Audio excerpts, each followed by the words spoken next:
Hello students, a very good morning to one and all. Actually yesterday I forgot to tell you one thing with respect to the scheme of evaluation which we have discussed.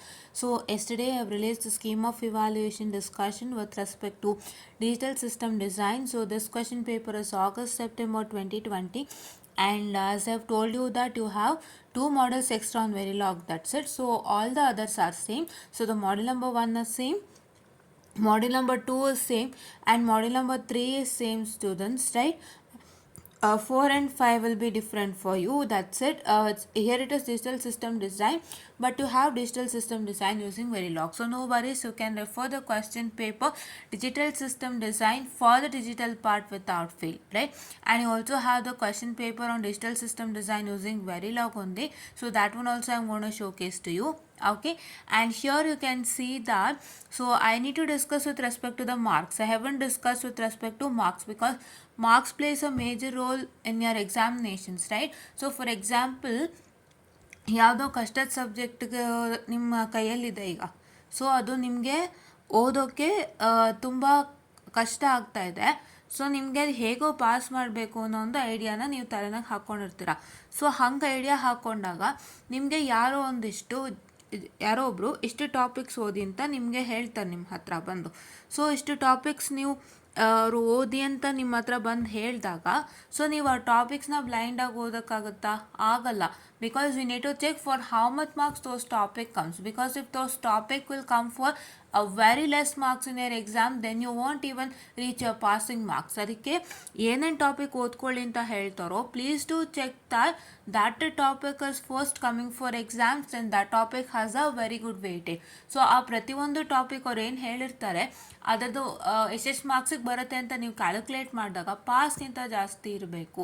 So that is why your marks plays an important role when you are planning to study according to the topics with respect to any of the subjects which is difficult. I am repeatedly telling you, ಯಾವುದಾದರೂ ಒಂದು ಕಷ್ಟದ ಸಬ್ಜೆಕ್ಟ್ನ ನೀವು model wise ಓದಿದ್ದೇನೆ, 5 ಮಾಡೆಲ್ನ wise ಓದಿದ್ದೇನೆ, ನೀವು ಒಂದಿಷ್ಟು set of topics ಹಾಕ್ಕೊಂಡು 5 ಮಾಡ್ಯೂಲಿಂದನೂ ನೀವು ಒಂದು ಸ್ಕ್ಯಾನ್ ಮಾಡಿ ಸೆಟ್ ಆಫ್ ಟಾಪಿಕ್ಸನ್ನು ಹಾಕ್ಕೊಂಡು ನೀವು ಓದ್ತೀರಾ ಅಂತಂದರೆ ಆ ಟಾಪಿಕ್ಸು ಎಷ್ಟೆಷ್ಟು ಮಾರ್ಕ್ಸಿಗೆ ಬರುತ್ತೆ ಅನ್ನೋದು ಲೀಸ್ಟ್ ಹಾಕ್ಕೊಳ್ಳಿ.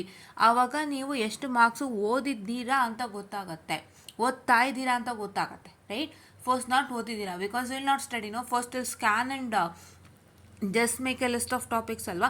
ಸೊ ಆ ಟಾಪಿಕ್ಸ್ ಪಕ್ಕದಲ್ಲಿ ನೀವು ಮಾರ್ಕ್ಸು ಲೆಕ್ಕ ಹಾಕ್ಕೊಂಡಾಗ ನೀವು ಎಷ್ಟು ಮಾರ್ಕ್ಸು ಓದ್ತಾ ಇದ್ದೀರಾ ಅಂತ ಗೊತ್ತಾಗುತ್ತೆ. And that will help you crack your exams without fail. ಆವಾಗ ನೀವು ಎಷ್ಟು ಮಾರ್ಕ್ಸಿಗೆ ಓದಿದ್ದೀನಿ ಅಂತ ಗೊತ್ತಾಗುತ್ತೆ. ಸೊ ಇನ್ನೂ ನಿಮ್ಗೆ ಅದು ಸ್ಯಾಟಿಸ್ಫ್ಯಾಕ್ಷನ್ ಆಗ್ತಿಲ್ಲ, ಎಲ್ಲೋ ನಿಮಗೆ ಪಾಸ್ಗಿಂತ 2 ಮಾರ್ಕ್ಸ್ ಜಾಸ್ತಿ, ಅಥವಾ ಒಂದು 40 ಮಾರ್ಕ್ಸಿಗೆ ಆಯಿತು, ಅಥವಾ ಒಂದು 50ಗೆ ಆಯಿತು ಅಂದರೆ ಇನ್ನೊಂದೆರಡು ಎಕ್ಸ್ಟ್ರಾ ಟಾಪಿಕ್ಸ್ನ ನೀವು ಸ್ಕ್ಯಾನ್ ಮಾಡಿ ಹೊರಗೆನ್ಸೆ ಸ್ಕ್ಯಾನ್ ಮಾಡಿಬಿಟ್ಟು ನೀವು ತಗೊಂಡು ಅದನ್ನು ಓದ್ಕೊಳ್ಳೋಕ್ಕೆ ಎಕ್ಸ್ಟ್ರಾಕ್ಟ್ ಮಾಡ್ಕೋಬೋದು. ಇನ್ನೊಂದಿಷ್ಟು ಟಾಪಿಕ್ಸ್ ಎಕ್ಸ್ಟ್ರಾಕ್ಟ್ ಮಾಡಿಕೊಂಡು ಸೊ ಅದನ್ನು ನೀವು ಸೇರಿಸ್ಕೋಬೋದು. ಅದಕ್ಕೆ ಮಾರ್ಕ್ಸು ನಿಮಗೆ ತುಂಬ ಮುಖ್ಯ ಆಗುತ್ತೆ. ಬಾರಿ not only studying the topics, ನೀವು ಸುಮ್ಮನೆ ಟಾಪಿಕ್ಸ್ ಓದ್ಕೊಂಡು ಹೋಗಿ ಅದರಲ್ಲಿ ಯಾವುದೋ ಒಂದು ಬರಲಿಲ್ಲ, ಅಥವಾ ನೀವು ಓದಿರೋ ಟಾಪಿಕ್ಕೇ ನಿಮ್ಮ ವೇಟೇಜಿಗೆ ಬಂದಿಲ್ಲ, ಇವಾಗ ಯಾವುದೋ 6 ಮಾರ್ಕ್ಸಿನ ಟಾಪಿಕ್ಕೋ 8 ಮಾರ್ಕ್ಸಿನ ಟಾಪಿಕ್ಕೋ ಓದ್ಕೊಂಡು ಹೋಗಿರ್ತೀರ, ನಿಮಗೆ 2 ಮಾರ್ಕ್ಸಿಗೆ ಬಂದರೆ ಎಷ್ಟು ಹರ್ಟ್ ಆಗುತ್ತೆ.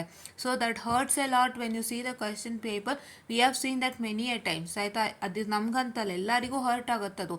If you have studied a topic and if that topic has a good weightage and if that topic hasn't come for a good weightage what we expect in the examination which we are writing currently, so ಅದು ಎಷ್ಟು hurt ಆಗುತ್ತೆ ಗೊತ್ತಾ? So ನಮ್ಗೆ ಅನಿಸುತ್ತೆ ನಾವು ಎಷ್ಟು ಕಷ್ಟಪಟ್ಟು ಓದಿದ್ವಿ, ಇದು ಒಳ್ಳೆ ಮಾರ್ಕ್ಸು ಕೊಟ್ಟಿದ್ದ, ಈ ಸಲ ಇದಕ್ಕೆ ವೇಟೇಜೇ ಇಲ್ಲ ಅಂತ ಹೇಳ್ಕೊಂಡು ಬರ್ತೀರಲ್ಲ. ಸೊ ಅದಕ್ಕೆ ನೀವು ಫಸ್ಟು ಅಷ್ಟೆಲ್ಲ ಸಮಸ್ಯೆಗೆ ಸಿಕ್ಕಾಕೊಳ್ದೇನೆ ಏನೇ ಓದ್ತಿದ್ರು, ಏನೇ ಟಾಪಿಕ್ ಓದ್ತಿದ್ರು ಎಷ್ಟೆಷ್ಟು ಮಾರ್ಕ್ಸ್ ಸಿಗಿದೆ ಅಂತ ಒಂದು ಲೀಸ್ಟ್ ಹಾಕ್ಕೊಳ್ಳಿ. ಆವಾಗ ನಾನು ಎಷ್ಟು ಮಾರ್ಕ್ಸಿಗೆ ಓದ್ತಾ ಇದ್ದೀನಿ ಅಂತ ಗೊತ್ತಾಗುತ್ತೆ. ನಾನು ಎಕ್ಸಾಮ್ಗೆ 3 ಮಾಡ್ಯೂಲ್ ಓದಿದ್ದೀನಿ ಅಂತ ಅಲ್ಲ, ಇಷ್ಟು ಮಾರ್ಕ್ಸಿಗೆ ಓದಿದ್ದೀನಿ ಅಂತ ನೀವು ಲೆಕ್ಕ ಹಾಕ್ಬೇಕು ಯಾವತ್ತು. So that is what I found out when I was studying. Because ನೀವು 3 ಮಾಡ್ಯೂಲ್ ಓದ್ತೀರಾ, 4 ಮಾಡ್ಯೂಲು ಓದ್ತೀರಾ, ಬಟ್ ನಿಮಗೆ ಕ್ವಶನ್ಸು ಕರೆಕ್ಟಾಗಿ ಬಂದಿಲ್ಲ, ಅಥವಾ ಆ ಕ್ವಶನ್ಸ್ ಬಂದಿರೋ ಕ್ವಶನ್ಸು ವೆಯ್ಟೇಜಿಗೆ ಬಂದಿಲ್ಲ ಅಂದರೆ ತುಂಬ ಮಾರ್ಕ್ಸ್ ನಿಮಗೆ ಲಾಸ್ ಆಗಿಬಿಡುತ್ತೆ. ಇವಾಗ ಕ್ಯೂನ್ ಮೆಕ್ಲೋಸ್ಕಿ ಮೆಥಡ್ ಎಷ್ಟು ಮಾರ್ಕ್ಸ್ ಆಗಿದೆ? Here you can see, I will tell you, just a minute. Okay, so here you can see, I will tell you. ಇವಾಗ ಇದೆಷ್ಟು ಮಾರ್ಕ್ಸ್ ಆಗಿದೆ, this one I will consider. ಇದು ಯಾವುದು ಇದು 8 ಮಾರ್ಕ್ಸಿಗಿದೆ ಅಲ್ವಾ. Fine the minimal sum and minimal products for the function using K map is worth 8 marks. But ನಿಮಗೆ ಅದು ಅಕಸ್ಮಾತ್ ಆಗಿ 4ಗೆ ಬಂದುಬಿಟ್ರೆ ನೋಡಿ, ಮಿನಿಮಲ್ ಸಮ್ ಫೈಂಡ್ ಔಟ್ ಮಾಡೋಕ್ಕೆ ಒಂದು ಕೆ ಮ್ಯಾಪ್ ಹಾಕಬೇಕು. ಆ ಕೆ ಮ್ಯಾಪ್ ಹಾಕಿ ಅದರಲ್ಲಿ ಟರ್ಮ್ಸ್ನ ಫೈಂಡ್ ಔಟ್ ಮಾಡಬೇಕು. ಆ ಟರ್ಮ್ಸ್ನೆಲ್ಲ ನೀವೇನು ಮಾಡಬೇಕು, ಮಿನಿಮಲ್ ಸಮ್ಗೆ SOP ಫಾರ್ಮಲ್ಲಿ ರೆಪ್ರೆಸೆಂಟ್ ಮಾಡಬೇಕು. ಮಿನಿಮಲ್ ಪ್ರಾಡಕ್ಟ್ಗೆ you can say that you need to represent in terms of POS. ಅಷ್ಟೆಲ್ಲ ಮಾಡಬೇಕಾದ್ರೆ ನಿಮಗೆ ಒಂದು ಕೆ ಮ್ಯಾಪ್ಗೆ ಮಿನಿಮಮ್ 4 ಮಾರ್ಕ್ಸ್ ಆದರೂ ಇಡಬೇಕಲ್ವಾ. ಸೊ ಇವನು ಇದನ್ನೇ 4 ಮಾರ್ಕ್ಸಿಗೆ ಕೊಟ್ಟು 8 ಮಾರ್ಕ್ಸಿನ ಕ್ವಶನ್ನ ಒಂದೊಂದು ಕೆ ಮ್ಯಾಪ್ಗೆ 2 ಮಾರ್ಕ್ಸ್ ಇಟ್ಟರೆ ಇಟ್ಸ್ ವೇಸ್ಟ್ ಅಲ್ವಾ. ಆವಾಗ ನಿಮ್ಮ ಒಂದು ಕಷ್ಟಪಟ್ಟಿದ್ದಕ್ಕೂ ವೇಸ್ಟ್ ಆಯ್ತಲ್ವಾ ಅದು. ಸೊ ಕೆ ಮ್ಯಾಪ್ಗೆ 2 ಮಾರ್ಕ್ಸು ಅಲ್ಲವೇ ಅಲ್ಲ ಅಲ್ವಾ. ಸೊ ಆ ಥರ ಎಲ್ಲ ಇಶ್ಯೂಸ್ ಆಗುತ್ತೆ. ಸೊ ಹಂಗಾಗಿ ದಯವಿಟ್ಟು ನೀವು ಯಾವುದೇ ಮಾಡ್ಯೂಲ್ ಓದಿ ಅಥವಾ ಯಾವುದೇ ಕಾನ್ಸೆಪ್ಟ್ ಓದಿ ದಯವಿಟ್ಟು ಅದಕ್ಕೆ ಎಷ್ಟೆಷ್ಟು ಮಾರ್ಕ್ಸಿಗೆ ಬಂದಿತ್ತು ಅಂತ ಲೀಸ್ಟ್ ಹಾಕ್ಕೊಳ್ಳಿ. ಸೊ ನನಗೆ ಇಷ್ಟು ಮಾರ್ಕ್ಸಿಗೆ ಓದಿದ್ದೀನಿ ಅಂತ ಗೊತ್ತಾಗುತ್ತೆ, ನಿಮಗೆ ಕಾನ್ಫಿಡೆನ್ಸ್ ಗೇನ್ ಆಗುತ್ತೆ. ಸೊ ನೀವು ಓದಿರೋದ್ರಲ್ಲೇ ನೀವು ಫೈಂಡ್ ಔಟ್ ಮಾಡ್ಕೋಬೋದು you will pass your exams or not ಅಂತ. Especially in the case of theory subject and in the case of problem subjects like DSP controls as well as this. ಆಯಿತಾ, ನಿಮ್ಮ ನೆಟ್ವರ್ಕಲ್ಲಿ ಮಾಡೋಕ್ಕಾಗಲ್ಲ. Because ನೆಟ್ವರ್ಕಲ್ಲಿ ನಿಮಗೆ questions ಒಂದು ಹೆಂಗೆ ಕೊಡ್ತಾನೆ ಅಂತಲೂ ಗೊತ್ತಾಗಲ್ಲ. ಸೊ ನೀವು ಅಲ್ಲಿ ಹೋದಾಗ ಯಾವ್ದಾದ್ರು ಒಂದು ಸರ್ಕ್ಯೂಟಿಗೆ ಸ್ಟಕ್ ಆಗಿಬಿಟ್ರೆ ಸೊ ನಿಮಗೆ ಮುಂದಕ್ಕೆ ಮಾಡೋಕ್ಕೆ ಗೊತ್ತಾಗ್ತಾ ಇದ್ರೆ ಸೊ ಅದೊಂದು ರೀತಿ ಬೇರೆಯೇ ಕತೆ ಆಗ್ಬಿಡುತ್ತೆ. ಅಲ್ಲಿ ನೀವು ಎಷ್ಟು ಓದಿದ್ರೂ ನೀವು ಪಾಸ್ ಆಗ್ತಿರೋ ಬಿಡ್ತಿರೋ ಅನ್ನೋದು ನಿಮ್ಮ ಕ್ವಶನ್ ಪೇಪರ್ ಸೆಟರ್ ಕೈಯಲ್ಲಿರುತ್ತೆ. ಅವ್ರು ಕೊಡೋ ಕ್ವಶನ್ಸ್ ಕೈಯಲ್ಲಿರುತ್ತೆ. ಆ ಕ್ವಶನ್ ನೀವೇನು ಆನ್ಸರ್ ಮಾಡ್ತಿರೋ ಕೈಯಲ್ಲಿರುತ್ತೆ. So you can't predict even the questions in that particular subjects. ಅಂದರೆ ಅವರು ಯಾವ ರೀತಿ ಟ್ವಿಸ್ಟ್ ಆ್ಯಂಡ್ ಟ್ರಿಲ್ ಕ್ವಶನ್ಸ್ ಮಾಡ್ಬೋದು ಅಂತ ನಿಮಗೆ ಕಾನ್ಸೆಪ್ಟ್ ಗೊತ್ತಿದ್ರೂ ಎಷ್ಟೋ ಸತಿ ನಿಮ್ಗೆ ಏನಾಗುತ್ತೆ, ಕ್ವಶನ್ ನೋಡಿದ ತಕ್ಷಣ ಕನ್ಫ್ಯೂಸ್ ಆಗ್ಬಿಡುತ್ತೆ ಕಾನ್ಸೆಪ್ಟ್ ಗೊತ್ತಿದ್ರು. So that happens. So that is the case in the case of networks. But ನಿಮ್ಮ ಕಂಟ್ರೋಲ್ಸಲ್ಲಾದರೆ ಆ ಥರ ಆಗಲ್ಲ. ಸೊ ನಿಮ್ಮ ಕಾನ್ಸೆಪ್ಟ್ ಗೊತ್ತಿದ್ರೆ ಅವ್ನು ಜಸ್ಟ್ ಕ್ವಶನ್ ಚೇಂಜ್ ಮಾಡ್ತಾನೆ ಅಷ್ಟೇ, but he'll not twist and twirl the question like circuit. So ಹಾಗಾಗಿ ಅದರಲ್ಲಿ ನೀವು ಈಸಿಯಾಗಿ ನೀವು ಆನ್ಸರನ್ನು ಮಾಡ್ಬೋದು. ಸೊ ಕಂಟ್ರೋಲ್ಸ್ ಆಗಿರ್ಬೋದು, that is control system, and your which one, and your DSP, digital signal processing, as well as this DST and theory subjects ಎಲ್ಲದಕ್ಕೂ ನೀವೇನು ಮಾಡ್ತೀರಾ ಅಂತಂದರೆ ನೀವು ಓದ್ತಾ ಇರೋ ಟಾಪಿಕ್ದು ಮಾರ್ಕ್ಸನ್ನು ಲೆಕ್ಕ ಹಾಕ್ಕೊಳ್ತೀರಾ. ಕ್ವಶನ್ ಪೇಪರ್ ನೋಡಿಬಿಟ್ಟು ನೀವು ಒಂದು ಟಾಪಿಕ್ ಓದಿದ್ದೀನಿ, ಸೊ ಅದು ಇಷ್ಟು ಮಾರ್ಕ್ಸಿಗಿದೆ, ಸೊ ನನಗೆ ಇಷ್ಟು ಮಾರ್ಕ್ಸಿಗೆ ಓದಿದೆ ಅಂತ ನೀವು ಲೆಕ್ಕ ಹಾಕ್ಕೊಂಡ್ರೆ ಸೊ ನಿಮಗೆ ಗೊತ್ತಾಗುತ್ತೆ ನೀವು ಎಷ್ಟು ಓದಿದ್ದೀರಾ ಅದಕ್ಕೆ ನೀವು ಪಾಸ್ ಆಗ್ತಿರೋ ಇಲ್ವೋ ಅಂತ ನಿಮಗೆ ಮನೆಯಲ್ಲೇ ಗೊತ್ತಾಗುತ್ತೆ. ಸೊ ನೀವು ಅದನ್ನು ಆವಾಗ ನೀವು ಗೊತ್ತು ಮಾಡ್ಕೋಬೋದು, ನಾನು ಖಂಡಿತ ಪಾಸ್ ಆಗ್ತೀನಿ, ನಾನು ಚೆನ್ನಾಗೇ ಓದಿದ್ದೀನಿ, ನಾನು ಇಷ್ಟು ಮಾರ್ಕ್ಸು ಓದಿದ್ದೀನಿ, ಸೊ ಹಂಗಾಗಿ ನಾನು ಖಂಡಿತ ಪಾಸ್ ಆಗ್ತೀನಿ, ಸೊ ನಂಗೆ ಇದಿಷ್ಟೇ ಬರುತ್ತೆ ಅನ್ನೋದು ನಿಮ್ಗೆ ಐಡಿಯಾ ಬರುತ್ತೆ. ಆ್ಯಂಡ್ ನೀವು ಓದಬೇಕಾದ್ರೂ ಕೂಡ ಎಕ್ಸಾಮ್ಗೆ ಬರೋ ಹಾಗೆ ಓದಬೇಕು. ಸುಮ್ಮನೆ ಬ್ಲಾಂಕಾಗಿ ಓದಿ ಮಾರ್ಕ್ಸ್ ಎಲ್ಲ ಗುರ್ತು ಹಾಕ್ಕೊಳ್ಳೋದಲ್ಲ. ಸೊ ನೀವು ಓದಬೇಕಾದ್ರೆ ಒಂದು ಕಂಪ್ಲೀಟ್ ಮಾಡಿಲ್ಲ ಫಿನಿಷ್ ಮಾಡಲೇಬೇಕು. ಬಿಕಾಸ್ ಯಾಕೆ ಗೊತ್ತಾ, ಥಿಯರಿ ಸಬ್ಜೆಕ್ಟ್ಸಲ್ಲೇ ಮೇನ್ ಪ್ರಾಬ್ಲಮ್ ಆಗೋದು. ನಿಮಗೆ ಪ್ರತಿ ವರ್ಷ ಈ ಕ್ವಶನ್ಸ್ ಕೊಟ್ಟಿದ್ದ ಅಂತ ಓದ್ಕೊಂಡು ಹೋಗ್ತೀರಾ. ಅವನೇನು ಮಾಡ್ತಾನೆ, ಯಾವ್ಯಾವ ಕ್ವಶನ್ ಬಿಟ್ಬಿಟ್ಟಿದ್ದ ಅವನು ಪ್ರತಿ ವರ್ಷ ಕೊಟ್ಕೊಂಬಂದಿರೋ ಕ್ವಶನ್ಸ್ ಬಿಟ್ಟು ಅವ್ರು ಯಾವ ಕ್ವಶನ್ ಕೊಟ್ಟಿಲ್ಲ ಅದನ್ನೇ ಕೊಟ್ಬಿಡ್ತಾರೆ. ಸೊ ಹಂಗಾಗಿ ಏನು ಮಾಡ್ತೀರಾ ಅಂದರೆ ಸೊ ನೀವು ಎಲ್ಲನೂ ಓದ್ಕೊಂಡು ಹೋಗಿ along with the marks need to calculate. So that ನಿಮಗೆ ಗೊತ್ತಾಗ್ಬಿಡುತ್ತೆ, ಮನನಲ್ಲೇ ಗೊತ್ತಾಗುತ್ತೆ ನೀವು ಪಾಸ್ ಆಗಿದ್ದೀರೋ ಇಲ್ವೋ, ನೀವು ಎಷ್ಟಕ್ಕೆ ಓದ್ಕೊಂಡಿದ್ದೀರಾ, ನೀವು ನಿಮ್ಗೆ ಈಸಿಯಾಗಿ ಪಾಸ್ ಆಗುತ್ತಾ ಅಂತ ಮನನಲ್ಲೇ ಗೊತ್ತಾಗುತ್ತೆ. ಸೊ ಅವಾಗ ನೀವು ಥಿಯರಿ ಸಬ್ಜೆಕ್ಟ್ಸ್ಗೆ ಯಾವುದೇ ಭಯದ ಅವಶ್ಯಕತೆ ಇಲ್ಲ. ಸೊ ಇದನ್ನು ನಾನು ಏನಕ್ಕೆ ಹೇಳ್ತಾ ಇದ್ದೀನಿ ಅಂದರೆ ಈ ಥರ ನೀವು ಲೆಕ್ಕ ಹಾಕ್ಕೊಂಡು ಕೆಲವೊಂದು ಸಬ್ಜೆಕ್ಟ್ಸ್ಗೆ ನೀವು ವರ್ಕ್ ಮಾಡಿಬಿಟ್ರೆ ಸೊ ಮಿಕ್ಕಿದ ಸಬ್ಜೆಕ್ಟು ನಿಮಗೆ ಈ ಸಬ್ಜೆಕ್ಟ್ಸು ನಿಮಗೆ ಬರ್ಡನ್ ಕಮ್ಮಿ ಆಗುತ್ತೆ.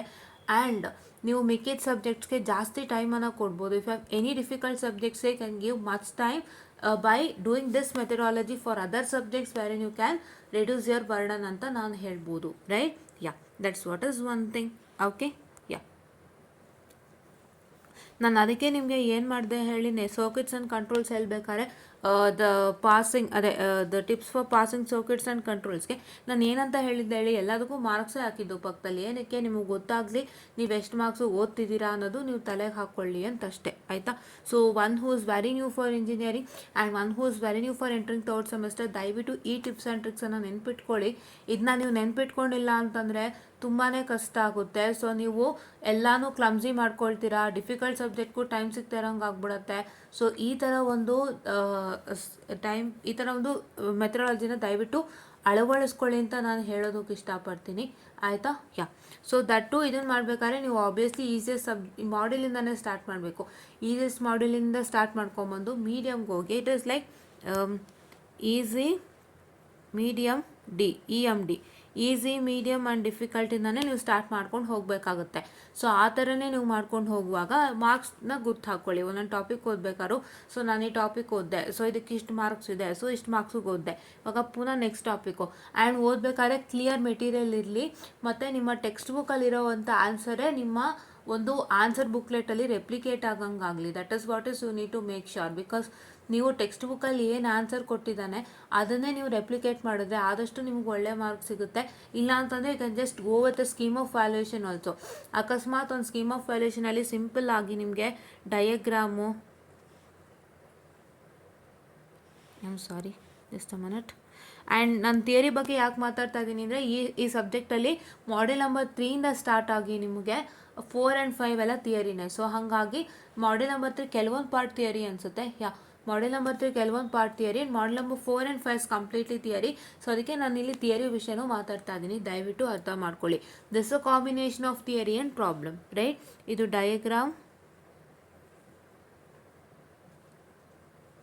Just a minute.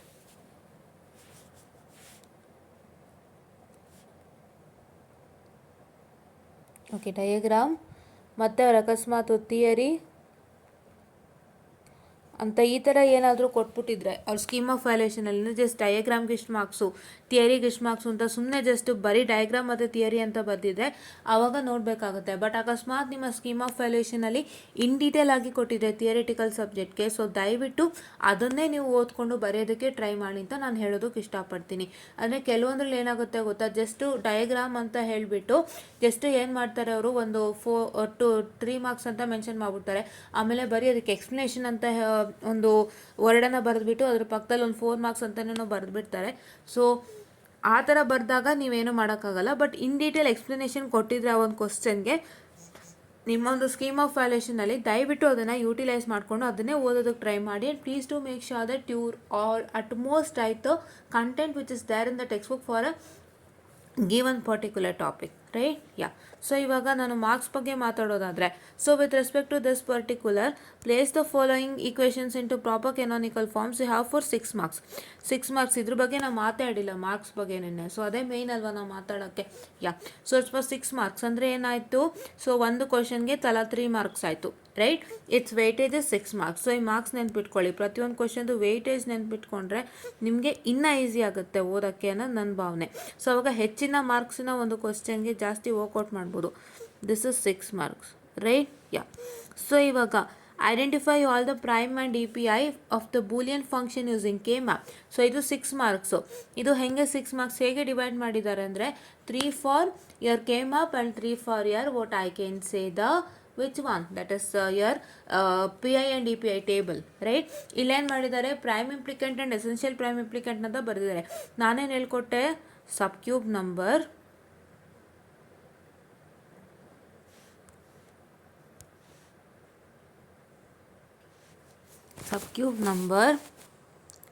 ಮತ್ತು ಎಸೆನ್ಷಿಯಲ್ 1 ಸೆಲ್ ನಂಬರ್ ಅಂತ ಎಕ್ಸ್ಟ್ರಾ ಕಾಲಮ್ ಹೇಳ್ಕೊಟ್ಟಿದ್ದೆ, ಕರೆಕ್ಟಾ? ಎಸೆನ್ಷಿಯಲ್ 0 ಬಾರ್ 1 ಸೆಲ್ ನಂಬರ್ ಅಂತ ಒಂದು ಹೇಳ್ಕೊಟ್ಟಿದ್ದೆ ಅಲ್ವಾ, ಇದೆರಡು ಎಕ್ಸ್ಟ್ರಾ ಸೆಲ್ಸು. ಸೊ ಇದು ಏನು ಅವಶ್ಯಕತೆ ಇಲ್ಲ. ಸೊ ಇದು ನನ್ನ ಟೆಕ್ಸ್ಟ್ ಬುಕ್ಕಲ್ಲಿ ಹೀಗಿತ್ತು. ನನ್ನ ಟೆಕ್ಸ್ಟ್ ಬುಕ್ಕಲ್ಲಿ ಹೇಗಿತ್ತು ಅಂದರೆ ಫಸ್ಟ್ ಕಾಲಮ್ ಬಂದು ಸಬ್ ಕ್ಯೂಬ್ ನಂಬರ್ ಇತ್ತು. ಅಂದರೆ ನೀವು ಎಷ್ಟು ಗ್ರೂಪ್ಸನ್ನು ಮಾಡ್ಕೊಂಡಿದ್ರೆ ಅದಷ್ಟು ಗ್ರೂಪ್ಸ್ದು ನಂಬರ್ಗಳು ಬರೀಬೇಕಾಗುತ್ತೆ. ಎಸೆನ್ಷಿಯಲ್ 0 ಆರ್ 1 ಸೆಲ್ ನಂಬರ್ ಅಂತ ಇತ್ತು. ಅದಂದರೆ ಏನು, ಸೊ ಒಂದು ಸೆಲ್ ಏನಾಗಿರುತ್ತೆ, 0 ಅಥವಾ 1 ಸೆಲ್ ಯಾವ್ದಾರು ಒಂದು ಸೆಲ್ ಇರುತ್ತಲ್ಲ, ಆ ಸೆಲ್ ಬಂದು ಇನ್ನೊಂದು ಸೆಲ್ ಜೊತೆಗೆ ನಿಮಗೆ ಗ್ರೂಪ್ ಆಗಿರಲ್ಲ. ಸೊ ಆ ಥರ ಒಂದು ಎಸೆನ್ಷಿಯಲ್ 1 ಸೆಲ್ ಅಥವಾ 0 ಸೆಲ್ ಒಂದು ಗ್ರೂಪಲ್ಲಿ ಇದ್ದರೆ ಅದನ್ನ ಆ ಸೆಲ್ ನಂಬರ್ನ ಲಿಸ್ಟ್ ಮಾಡಬೇಕಾಗಿತ್ತು ಈ ಜಾಗದಲ್ಲಿ. So for example if you have a group of 4 and ಇದು 0 1 ಇದು 4 and 5 ಇದ್ದರೆ ನಿಮ್ಮ ಸೆಲ್ ನಂಬರ್ 5 ಏನಾದರೂ ಸೆಲ್ ನಂಬರ್ 5 ಅಂದರೆ ಒಂದು ಸೆಲ್, ಇದು ಒಂದು ಸೆಲ್ ಇದು. ಸೊ ಸೆಲ್ ನಂಬರ್ 5 ಬಂದು ಬೇರೆ ಯಾವ ಸೆಲ್ಸ್ ಜೊತೆಗೆ ಗ್ರೂಪ್ ಆಗಿಲ್ಲ ಅಂತಾನೆ, ಸೊ ನಾವು ಆ ಜಾಗದಲ್ಲಿ ಸೆಲ್ ನಂಬರ್ 5 ಅಂತ ಬರೀಬೇಕಾಗಿತ್ತು. That is what is one cell number which is 5 which is not been group by any other cell, right. So ಆ ಥರದ್ದೊಂದು ಲಿಸ್ಟ್ ಮಾಡಬೇಕಾಗಿತ್ತು, ಅದು essential one cell number. But ಇವೆರಡು ಬೇಕಾಗಿಲ್ಲ, you can just directly write prime implicant and E P I, ಎರಡು column ಮಾಡಿಕೊಂಡು prime implicant ಮತ್ತು E P I ಅಂತ ಬರೆದು ಲಿಸ್ಟ್ ಮಾಡ್ಬೋದು ಅಷ್ಟೇ. ಬಿಕಾಸ್ ಅದು ನೀವು ನೋಡಿದ್ರಲ್ಲ, నేను ಸ್ಕೀಮ್ ಆಫ್ ವ್ಯಾಲ್ಯೂಷನಲ್ಲಿ ಕರೆಕ್ಟಾಗಿ ನೋಡಿದರೆ ನಿಮಗೆ ಗೊತ್ತಾಗಿರುತ್ತೆ, ರೈಟ್. ಯಾ ಆ್ಯಂಡ್ ನಾವು highlight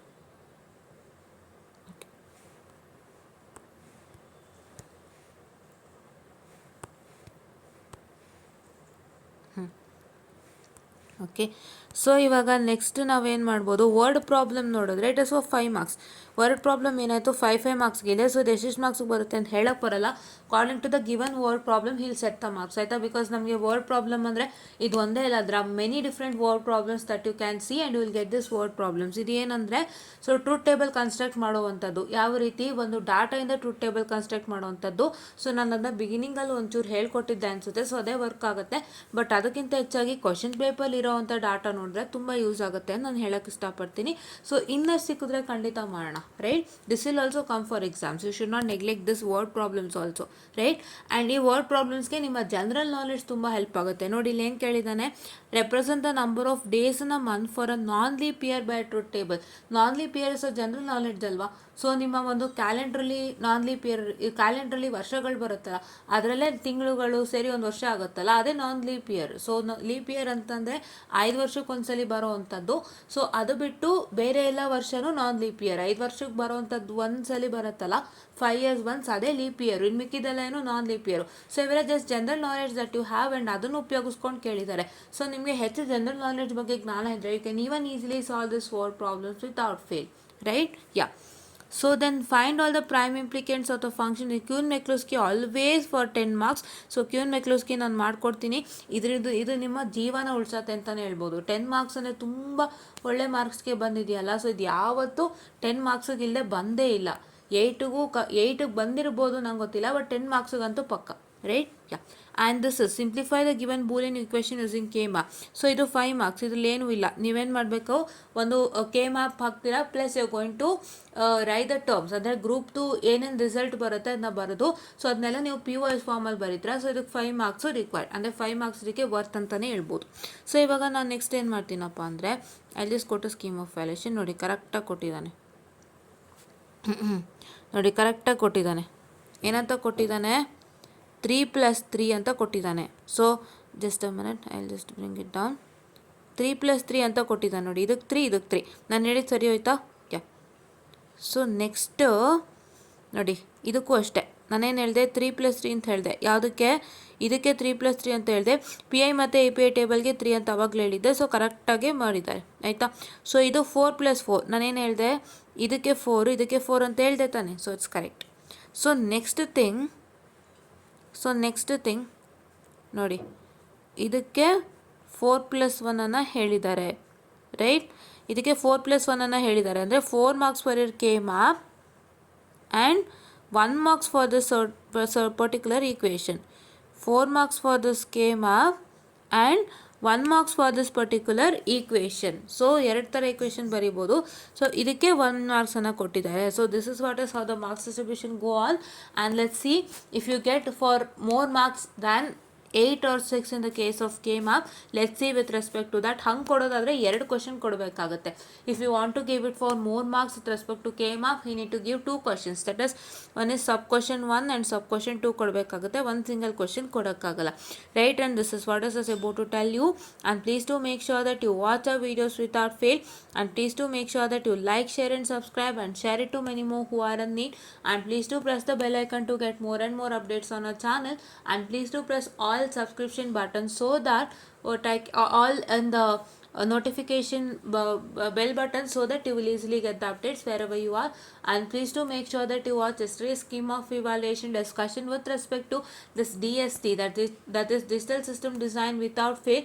And I've also taught you how to calculate the binary values of a decimal number using your calculator, and you can also check that without fail. And this is what I was about to tell you, and thank you.